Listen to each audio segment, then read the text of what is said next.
Hi everyone, welcome into another episode of Matt Sports Talk, and in this video we are going to be, of course, recapping, not recapping, but I'm just going to adjust my camera here real quick to see if it'll, that's a little too high. I want to make sure the headroom's good, and there we go, that should work.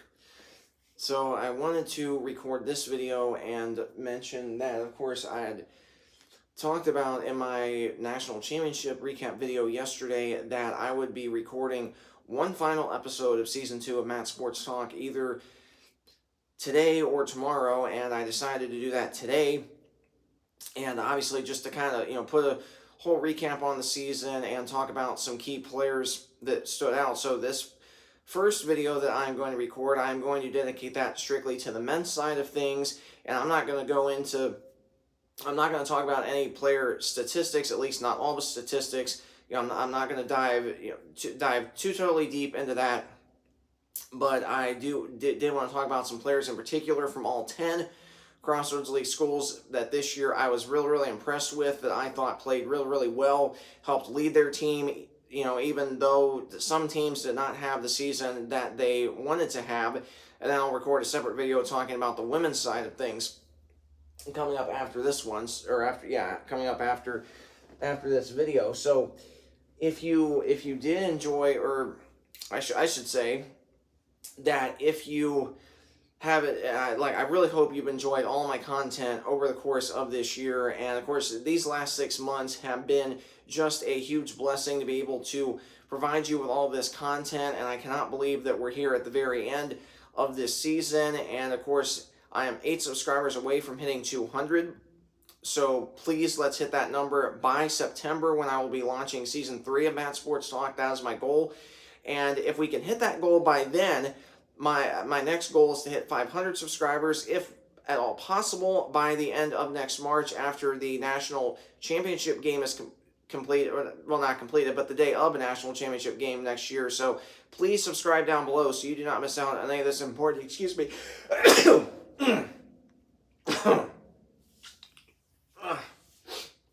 Oh man. I am so sorry for having to sneeze that big while recording this video. I sincerely apologize. Of course, it's the spring, or nearly actually I think it is the spring now. My allergies are in full swing, which I'm like that every single year, where I get a little bit nasally and my nose starts to run a little bit. So obviously I apologize for having to sneeze, to have that big sneeze there. But as I was alluding to, my goal is to hit 500 subscribers by the end of next year's national tournament, or at least by the day of the national tournament for 2027. That is my goal, is to hit 500 subscribers by then. So please keep subscribing all spring and summer long so you do not miss out on any of this important information. I'm super excited about bringing you this content as we head into next season. Of course, I have some really good, exciting things planned to start off the month of September before I dedicate October to previewing the Crossroads League for both men and the women's side, with making my preseason predictions. So again, make sure you stay tuned for all of that. And of course, at that time, that'll be my last videos in the month of October until we get into Crossroads League play, which I believe is scheduled to be Wednesday, November 18th. I'm not totally sure on that 100% as of now. But again, super excited to bring you brand new content next year. I'm still going to do the same things.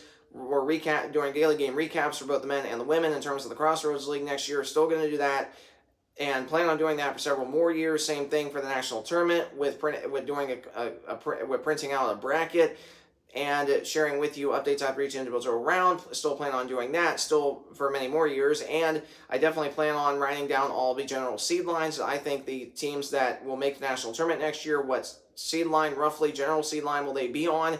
I still plan on doing that, and that's something that I started for the first time this year, and really enjoyed that. And I hope that particular content was very helpful. Pardon me. And informative to you. And then, of course, outside of that, at least once we get into next February, in between recapping the Crossroads League men's and women's side of things and get you set up for the Crossroads League tournament next February, I still plan on recording all things national tournament videos. We're talking about RPI, ARC, quad records, and whatnot, being able to share that content with you. And I did that this year, and hard to believe this was only the second year that the NAIA had done the RPI, ARC quad records and opponents winning percentage. So again, all that's still fairly new. I'm still learning everything. I don't know if the NAIA is going to do anything, if they're going to do even more new things next year or not. We'll obviously have to wait and see how all that plays out. But I definitely plan on doing all those things next year and talking with you about what all that means, plus the strength of schedule, about your opponent's winning percentage, how all that, how all that works and how that affects, your resume, so to speak, to getting into the national tournament and whatnot. So that is my goal, or one of my goals, I should say, for next year. So again, super, super excited about Season 3 of Matt Sports Talk in September, hopefully doing some player/coaches interviews. I plan on reaching out next week to several coaches across the country, asking if they would be willing and able to do an interview. So I'm super, super excited about officially starting Season 3 of Matt Sports Talk with doing these player/coaches interviews. It's something that I have wanted to do since my very first season of doing this sports talk show here on my YouTube channel. So again, that's an excellent way to increase viewership as well.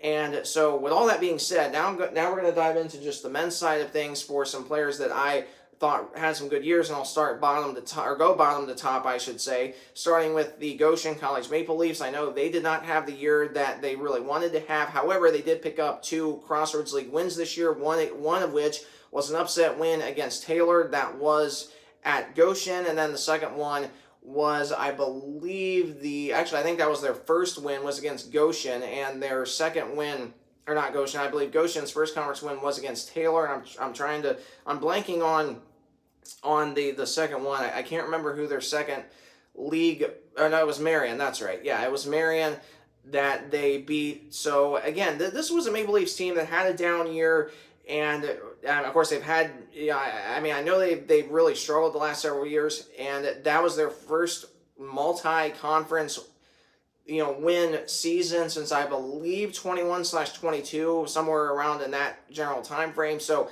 again, of course, Dwight Jenrich, first year head coach this year, obviously, guided the Maple Leafs into a good direction. Of course, some players that stood out to me more specifically was Marcus Northern, had a phenomenal year, averaged, I believe, 15 points per game, and I know that, everybody's not going to have a good shooting game, but he really stood out, as well as, I believe, Kevin Coda as well, Braden Allen, Kenny Mace, and some of those guys, they really did well for the Maple Leafs this year, and hopefully that for those of them that are not seniors, that hopefully they'll be able to build on that for next year. And then, of course, the Marion Knights, of course, they dealt with a ton of injuries again this year, and obviously, they're searching for a new head coach. They had an interim head coach, Todd Howard, through at least the last several games of the year after their actual head coach Pat Knight stepped down.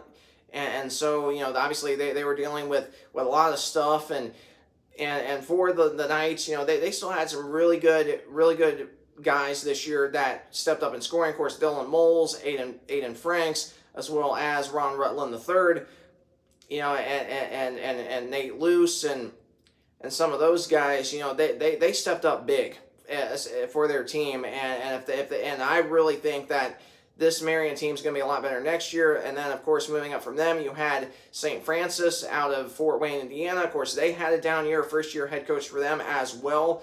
And despite that, they picked up some good wins in the Crossroads League. And I know they finished 8th, but they were just loaded with talent. Carson Rogers, Malachi King, Braden Messenger, some of those guys, they did a really, really good job. They honestly, and they had, of course, again, they kind of had a down year, but they did win some good games and had some really good scoring. I believe Carson Rogers had a 40-point game. I can't remember if it was the last game of the regular season at home against Spring Arbor or not off the top of my head.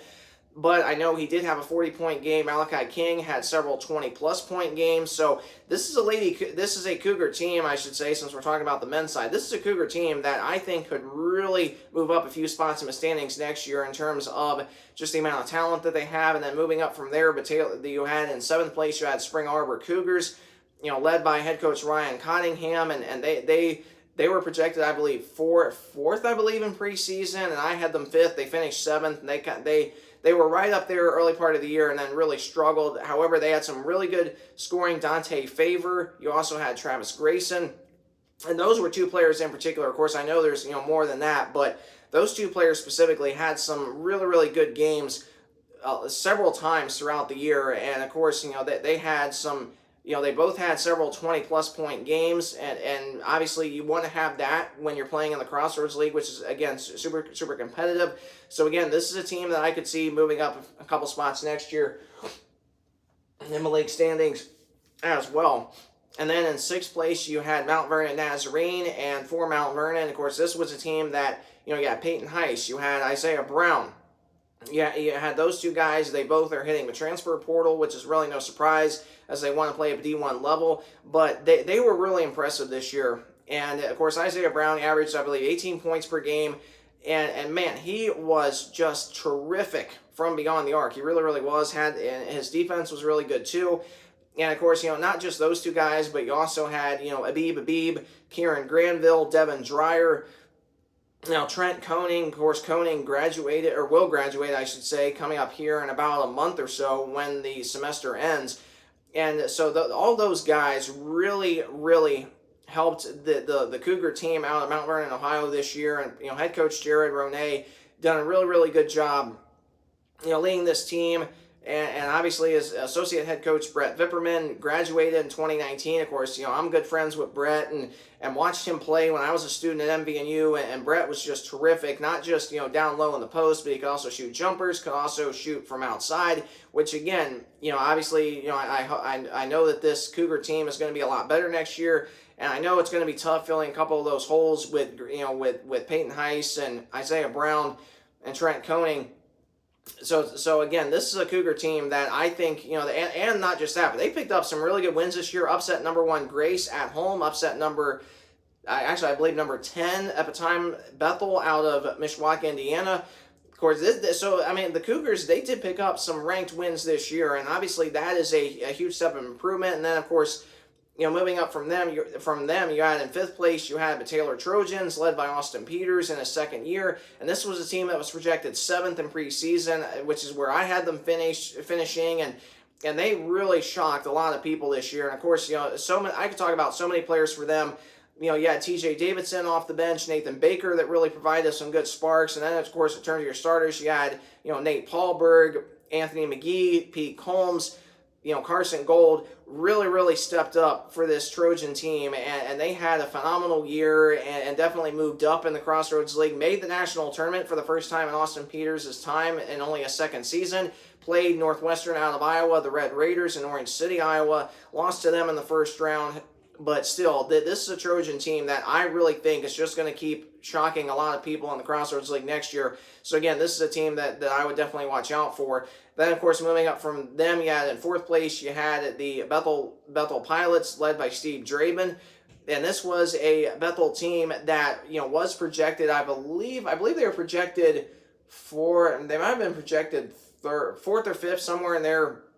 So again, pretty much right where they were supposed to be. And of course, Austin Kripe, who is somebody else that went in the transfer portal, he really led the team this year. You had Luke McBride, Colin Comer, Alonis Pasilius, and some of those guys, and Bo Jacque did a really good job as well. And then, of course, they had some really good bench production this year, and they had a good year. I mean, they made the national tournament and ended up losing in the 2nd round to Georgetown College out of near Lexington, Kentucky. And so, I really think that this is a team that is going in the right direction. And, of course, obviously replacing the seniors and replacing Austin Kripe is going to be a tough task to handle. But I trust that Steve Draben, will do that. Of course, I had the pleasure of meeting Coach Draben when they came here to Mount Vernon, Ohio in February of 2020. And when they came here to Mount Vernon, got a chance to talk with him before the game. Of course, that's when I was sick, and of course, COVID happened about 3.5 weeks after that, and everybody was sent home for the rest of the semester. But got a chance to meet Coach Draven, great guy, and definitely a good friend. And I know that he's going to do a really good job moving forward with this pilot team, I should say, since we're talking about the men's side. Then, of course, in third place, you had the Huntington Foresters. This is a team that really shocked a lot of people. They didn't shock me because I had them projected third to begin with. I know the league had them projected seventh, which I knew. I'm like, they are way better than seventh with their size. Of course, Keelan Lassisi, Landon Beagle, Jackson Paul in his graduate year, and you also had so many players outside that. Miles Good played really good this year. Caden Johnson, another guy that went in the transfer portal, and this was a Forester team that just shocked a lot of people. They finished third, made the national tournament, and hosted for the second straight year, and ended up, unfortunately, they lost in the first round to Bellevue out of Nebraska. But despite that, head coach Jared Jalk and company, of course, Jared went 22-9 this year, and did pick up 7 top 25 wins. And of course, I'll never forget what former head coach Corey Alford said at the end of last season when he left to head down to Earl Roberts to be the associate head coach down there. And Corey said at the end of last year that Forester basketball is in great hands with Jared Jalk, and I can definitely see why after this year. Of course, they upset number 1 Grace at home this year. And I know they had some tough losses, but they picked up some excellent wins. And, of course, they only lost 3 games at home all year. Obviously, what got them was on the road. And I know and they lost 80% of their scoring from last season. So for them to do what they did this year, this just goes to show you just how tough and competitive the Crossroads League is. So I fully expect this Forester team to be a lot better next year. And again, I fully expect them to make the national tournament as well, because they are just only going to get better. So super excited to see where their future takes them. So that's my thoughts about them. And then, of course, ahead of them in second place, you had Indiana Wesleyan, who last year had a down year, 22-10, had a lot of injuries, 10-8 in the conference last year. This year they were way better despite losing their star point guard Luke Brown due to injury, and unfortunately his time in terms of playing career is over. But despite him not playing, they got Rocco Moratori that played well until he unfortunately got injured. But outside of that, DJ Moore, fifth-year senior, Cademan Bontrager, who went in the transfer portal as well, really not surprised at that. They were the true leaders of this Wildcat team this year, and they made the national tournament, lost in a Sweet 16 round to Hope International out in Kansas City, Missouri. But still, despite that, they had a really good year. Of course, their younger players stepped up really good. You had Crew Gibson, transfer from Indiana Tech. He played really well this year. You also had, Isaac Andrews off the bench that just lit it up, especially from three-point range. Julius Gizzi, Millen McCartney, and some of those guys. And of course, obviously, you just look at the amount of talent that this Wildcat team had this year. It's just absolutely amazing. And the way, of course, they finished, I believe, 28-6 and 14-4 in the conference. And of course, in the second half of conference play, they only lost 1 game, and that was to Grace. Or actually, their only 2 losses in the second half of the season were to Grace. So, and they ran the table at home for the 3rd straight year, outside of losing to Grace. So, and again, which is just, a lot of people I don't think understand just how difficult it is to run the table at home for not just 1 year, not just 2 years, but 3 years in a row running the table at home, except to Grace College. That's an unbelievable achievement for head coach Greg Tonagel and company. Does such a great job, and this is a Wildcat team that I could still see finishing in the top 5 next year. Again, I'm not going to make my official projections in this video, which I'm still going to do for both the men and the women's side of things once we get into early October. So, but again, this is a Wildcat team that I think is only going to get better. And of course, I know they're losing a lot of star players in terms of scoring. However, they're still going to be in great hands next year as well. So I'm super excited for them. And of course, the Grace College Lancers this year, 5 straight Crossroads League tournament championships for them. Head coach Scott Moore, his assistant Stephen Halstead, Charlie Warner. They do such a great job, and this is a team that has no seniors this year, and they were projected 2nd. I had them projected 1st, and this is just really amazing for them. Of course, they are a very young team this year, and for them to be able to do this, and they went out to the Kansas City, Missouri, of course, made the national tournament and ended up going, I believe, all the way to the Final Four before losing to, I believe they lost to, who did they lose? Cumberlands of Kentucky, I believe. So I know they went to at least, the Elite Eight. You know, they went to the Elite Eight this year and then lost. And man, what an unbelievable year they had, that is for sure. And of course, Ian Rouse, Tyler Rouse, Gage Septon, Hunter Walston, you know, those are just some key players in terms of your starters that really had a good year all the way around. Of course, Michael Wellman provided some big sparks off the bench as well. So this is a Lancer team that I think is only going to get better next year, and I really think they could easily win 6 Crossroads League Tournament championships next year, which would just be absolutely amazing. Of course, they've already set the record in terms of the Crossroads League for 5 straight, so why not make it more than 5 straight, at least in my opinion. So this is a team that is really going to be exciting to watch next year as well. So that is going to do it for this video in terms of talking about or doing like a season recap on the men's side of things, just talking about, you know, who stood out, which players stood out, you know, talking about all that, you know, and whatnot. So I hope that this video was super helpful to you and or informative, and if it was, please either like, comment, or subscribe. Any one of those options helps me out greatly. I truly appreciate any feedback they may provide me. Thanks so much for tuning in to this video, and I will see you momentarily for my women's season recap video. Can't wait to dive into that. See you soon. God bless.